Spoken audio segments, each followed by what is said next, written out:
Сега да ви кажем, само да знаете вече, доч едни и същи хора не качвам. Ако искате да качвам, ще ви струва 20 евро.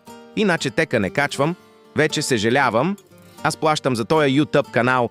Вече правим поздрави за 20 евро. Студио Коц е най-доброто.